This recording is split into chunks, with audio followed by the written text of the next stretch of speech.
Bus കാത്തുനിന്ന മരിയാഗിരി സ്കൂളിലെ വിദ്യാർത്ഥികൾക്ക് നേരെയാണ് കാട്ടാന പാഞ്ഞെടുത്തത്. വിദ്യാർത്ഥികൾ ഓടി മാറിയതിനാൽ വലിയ അപകടം ഒഴിവായി. വിശദാംശങ്ങൾ ജെയ്നസ് രാജു.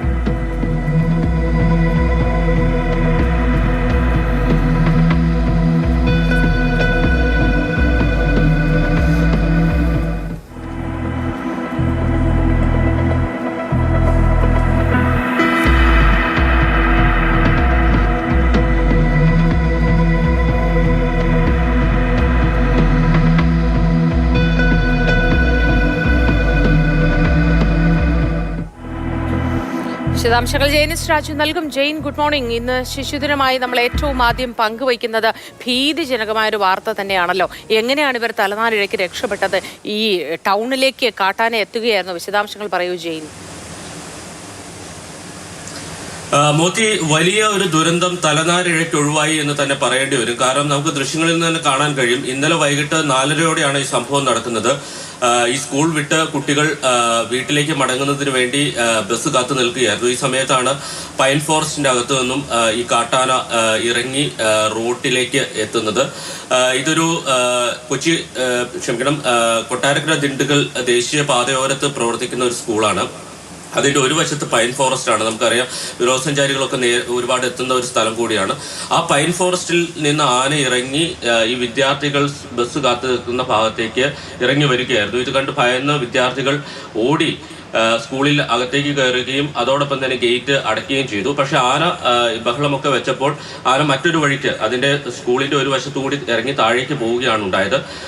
വളരെ കുറെ നാളുകളായി ഈ ഭാഗത്ത് കാട്ടാനയുടെ സാന്നിധ്യമുണ്ട്. നേരത്തെ പൈൻ ഫോറസ്റ്റിന്റെ അകത്ത് മാത്രമാണ് കാട്ടാന ഉണ്ടായിരുന്നെങ്കിൽ ഇപ്പോൾ അത് പുറത്തേക്ക് ഇറങ്ങി ഈ സ്കൂൾ പരിസരത്തേക്ക് അടക്കം എത്തുന്നു എന്നുള്ളതാണ് അവിടെയുള്ള നാട്ടുകാരും അതോടൊപ്പം തന്നെ വിദ്യാർത്ഥികളും സ്കൂൾ അധികൃതരും ഒക്കെ പറയുന്നത്. കാരണം കുറെ നാളുകളായി പീരുമേട് മേഖലയിൽ വിവിധയിടങ്ങളിൽ ഒരു സ്ഥലം എന്ന് നമുക്ക് പ്രത്യേകിച്ച് പറയാൻ കഴിയില്ല, ഏത് സ്ഥലത്തും കാട്ടാനയുടെ സാന്നിധ്യമുള്ള ഒരു മേഖലയായി മാറിയിരിക്കുന്നു എന്നുള്ളതാണ്.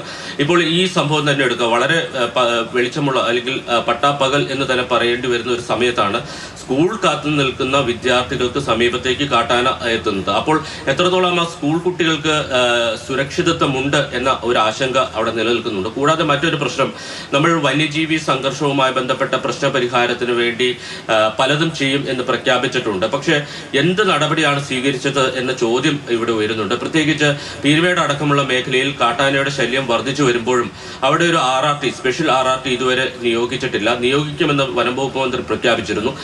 ആനയുടെ സാന്നിധ്യമുള്ള സമയത്ത് പോലും അവിടെ ഈ നാട്ടുകാരുടെയോ അല്ലെങ്കിൽ വിദ്യാർത്ഥികളുടെയോ സുരക്ഷയ്ക്ക് വേണ്ടി ഒരു വനപാലകനെ പോലും അവിടെ നിയോഗിക്കാൻ കഴിയാത്ത ഒരു അവസ്ഥ അവിടെ നിലനിൽക്കുന്നു എന്നുള്ളതാണ് ഏറ്റവും നിരാശാജനകമായിട്ട് ഒരു കാര്യം.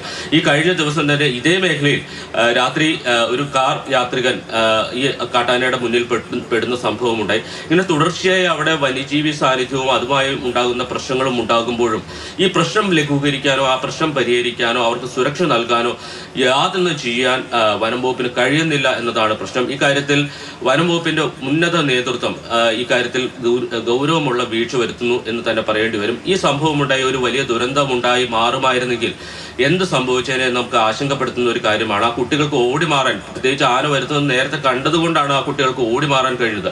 അപ്രതീക്ഷിതമായി കാടിന്റെ അകത്തു നിന്നാണ് ആന സമീപത്തേക്ക് എത്തുന്നതെങ്കിൽ ആ കുട്ടികൾക്ക് ഓടി മാറാനുള്ള സമയം പോലും ലഭിക്കില്ല. അപ്പൊ അത്രത്തോളം ഗൗരവമുള്ള ഒരു വിഷയമാണ്. പക്ഷെ ആ ഗൗരവത്തോടെ വനം വകുപ്പ് മേധാവികൾ അത് കണക്കിലെടുക്കുന്നില്ല എന്ന് തന്നെ പറയേണ്ടി വരും. പീരുമേടിനെ സംബന്ധിച്ച് വലിയ പരിമിതികളുണ്ട്. വനം വകുപ്പിനെ സംബന്ധിച്ച് ശബരിമല തീർത്ഥാടനമൊക്കെ ആരംഭിക്കുകയാണ്. സ്വാഭാവികമായും പുല്ലുമേട് ഉൾപ്പെടെയുള്ള മേഖലകളിൽ കൂടുതൽ വനപാലകരെ നിയോഗിക്കേണ്ടി വരും. അതിനുള്ള സ്ട്രെങ്ത് അവിടെ ഉണ്ടോ എന്ന കാര്യം സംശയമാണ്. അതുകൊണ്ടാണ് അവിടെ ഒരു സ്പെഷ്യൽ RRT, അതായത് ഈ വന്യജീവി സംഘർഷമുള്ള മേഖലയിൽ അടിയന്തരമായി എത്തി അവയെ തുരത്തുകയോ അല്ലെങ്കിൽ അത്തരം ജനവാസ മേഖലയിലേക്ക് ഇറങ്ങുന്നത് തടയുകയോ ചെയ്യുന്നതിന് പ്രത്യേകമായ ഒരു RRT വേണം എന്നൊരു ആവശ്യം ഉന്നയിച്ചത്. നേരത്തെ ഇതുമായി ബന്ധപ്പെട്ട് മൂന്നാറിലടക്കം പ്രത്യേക യോഗങ്ങളിൽ പങ്കെടുത്ത വനം വകുപ്പ് മന്ത്രി തന്നെ ഈ പ്രശ്നം പരിഹരിക്കാൻ പീരുമേട്ടിലടക്കം RRTകൾ നിയോഗിക്കും എന്ന് പ്രഖ്യാപിച്ചിരുന്നു. ആ പ്രഖ്യാപനമായി മാത്രം യാതൊരു പരിഹാരവും ഒന്നും ഉണ്ടായിട്ടില്ല. ഇനിയും ഒരു തരത്തിലും ഇടപെടൽ ഉണ്ടായിട്ടില്ല എന്നത് വളരെ ദുഃഖകരം തന്നെയാണ്.